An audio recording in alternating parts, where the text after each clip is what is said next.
Okay, having a look at some review questions on derivatives and also gradient and rate of change.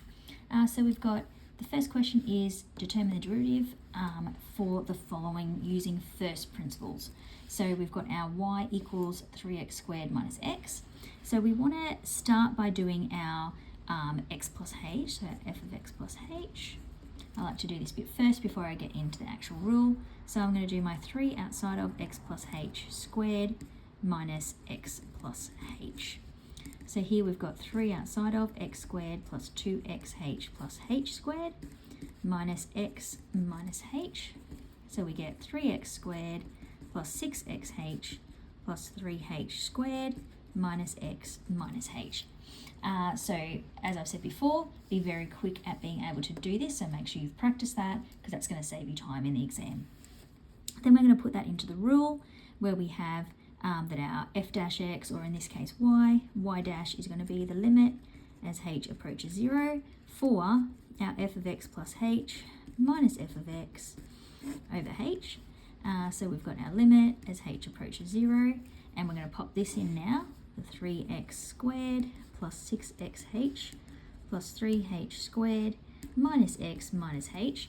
Now we're subtracting, and I'm going to do this in one step so I don't have to simplify the next line. We're subtracting the 3x squared. We're also subtracting the minus x, so that becomes plus x. And then we've got that over h. So now I can go along and do that simplifying. The 3x squared and minus 3x squared will cancel. The minus x plus x. So then we've got our limit as h approaches 0 of 6xh plus 3h squared, and we've got minus h there, all over h. Next step is where we are factorising by taking the h out the front. So we've got 6x plus 3h minus 1 over h, limit as h approaches 0, cancelling out that h.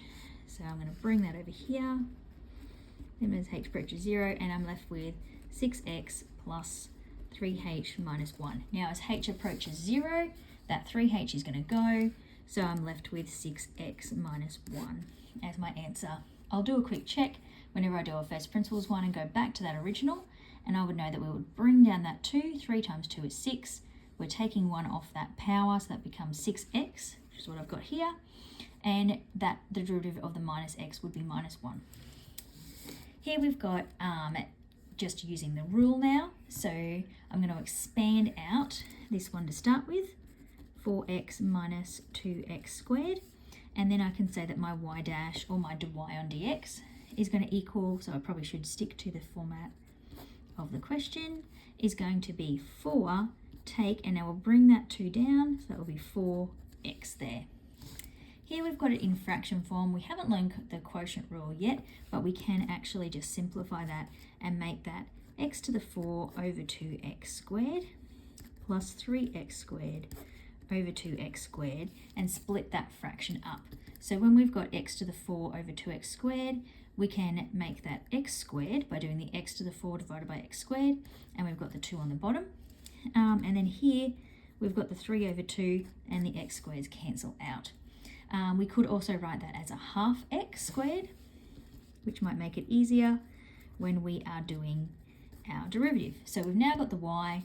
Our dy on dx is going to equal, if I bring down that 2 times a half is just 1, so I get left with x there, and then my 3 on 2 would become 0 when I did the derivative of it.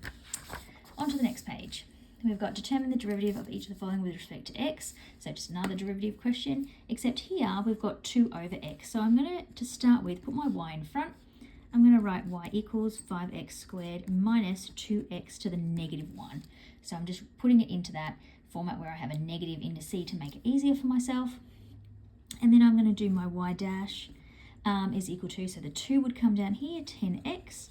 I bring down that negative 1, so I'm going to end up with a plus 2, and that will be x to the negative 2 when I take 1 away from it. Because my question was given to me in that format, I'm going to put it back into that format for my answer.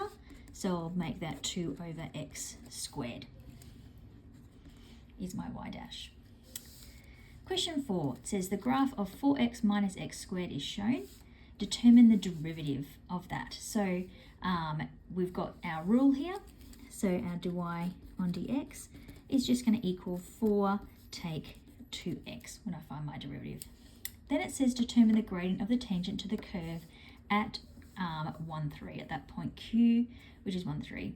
So what I want to do then is find my derivative, or my y dash, when my x is equal to 1. So if I put that in there, into this rule up here, I would get 4 minus 2 lots of 1, which would be 4 take 2, so that would be 2. So at that point, the gradient would be 2. And then the last part is to determine the equation of the tangent. So we now know the gradient is 2. We also have a point on the line 1, 3. So we're going to use our y equals mx plus c to put those bits of information in. So we're going to put in the 3 for the y, 2 times 1 plus c, and then we're going to bring that 2 over, c equals 1, and we're able to put that back into our equation. So we would have 2x plus 1 is our equation of that tangent line. Now we've got a set of 6 pictures here. 3 are going to be the position time graph, and then there's a velocity time graph. So we're looking at the function and its derivative, and we're trying to match them up. So I like to think about what is the gradient like on this one. So we've got a positive gradient.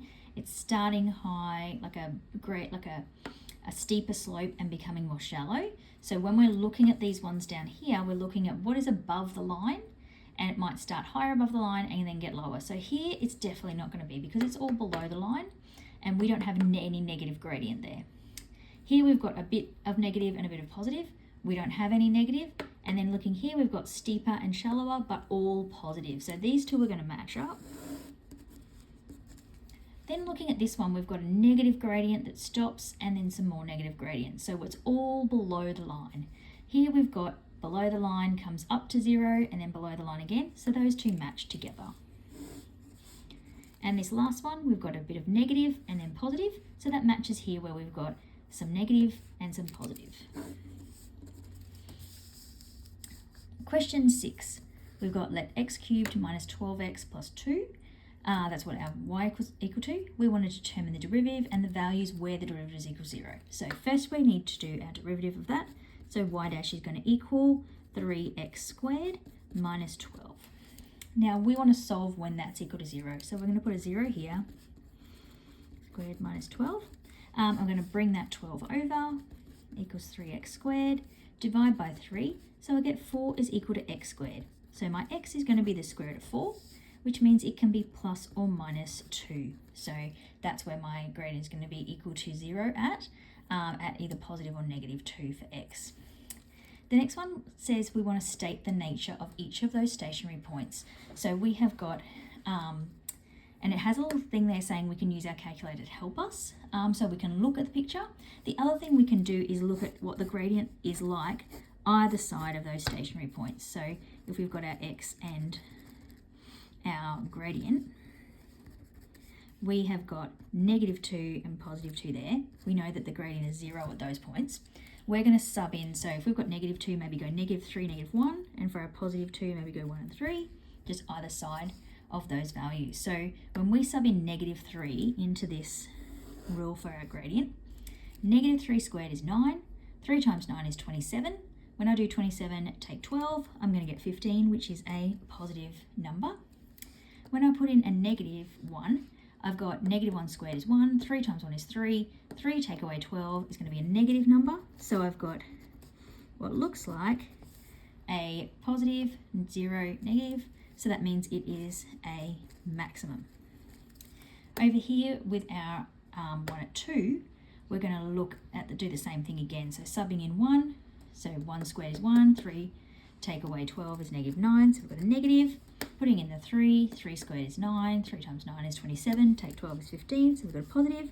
So we've got down, across, up, so we have a minimum there. So we've got a max and a min. Now, if we look at our calculator to help us with that,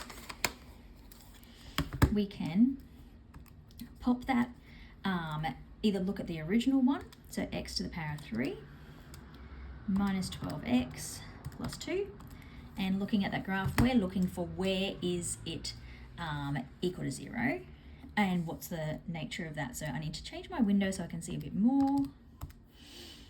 And then I can see it here. I just need to go a little bit lower. Oops.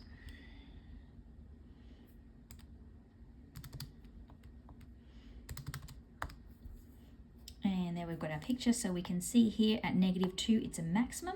And over here at 2, it's a minimum. So I can see that. That's what I worked out as well. The other option is to use your second derivative, but you haven't learnt that yet. So that's what's coming when you get to Unit 4. Okay, having a look at question 7. We've got a boy stands on the edge of the cliff of height 60 meters. He throws a stone vertically upwards. So I'm going to draw my little boy on the cliff. I know it's 60 meters here. He's throwing the stone vertically upwards so that its height above the cliff is given as 20t minus 5t squared, calculating the maximum height reached. So I'm going to just draw it like that. I know that it's not coming out of his hand, but for the sake of the equation. And so we've got calculate the maximum height reached by the stone above the cliff and calculate the time elapses before it hits the beach below here. So when we look at our equation, so let's pop it into our calculator, we have got 20x minus 5x squared.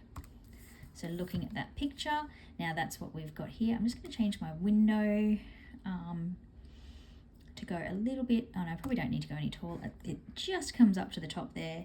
And I'm just going to change my Y scale to 1. So I'm getting those in between values. So I can see where that maximum height is. I can put my trace on to get it.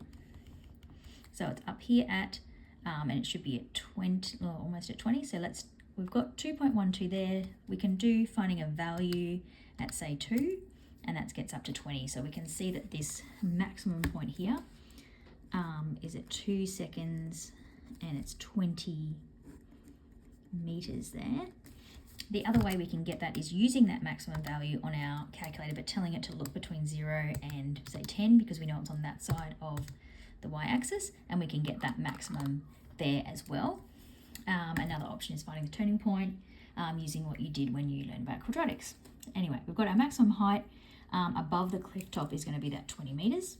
Calculate the time which elapses before it hits here. So now we're trying to find this 0 value. Now that's not 0 in terms of distance above the cliff. That's actually going to be, if we're talking about distance above the cliff, we'd be looking for -60 meters. So we're trying to find when it gets to -60 on here. I'm going to change my y minimum to -60 in the hopes that that's going to make it a little bit clearer where it gets to that point at -60. The other option is to go a little bit lower and then to put in that y equals -60 line, and then we can see where that cuts. And so we can use our second trace intersect to get that intersection point. So there's one there. I'm just going to put my trace on and bring it over to the other side so I can get the one that I'm actually looking for. I don't want the negative time. So as long as my cursor's around the right spot, when I do that intersect again, it gets it at x equals 6 seconds. My other option is to solve algebraically for that. So I would put my -60 equals 20t minus 5t squared, and then solve it that way, and I will get a quadratic, and that's where I'll get those two answers from. Now, calculating the speed with which the stone hits the beach is where now we don't want the height, we want the change in height. So we want our h dash is going to be 20, take 10t when I find the derivative, and then I know that my t is 6, so I'm going to do 20 minus 10 times 6, and that'll be 20 minus 60, which is -40, and that should be meters per second. Now negative because it is going downwards. And that was our last one in that set.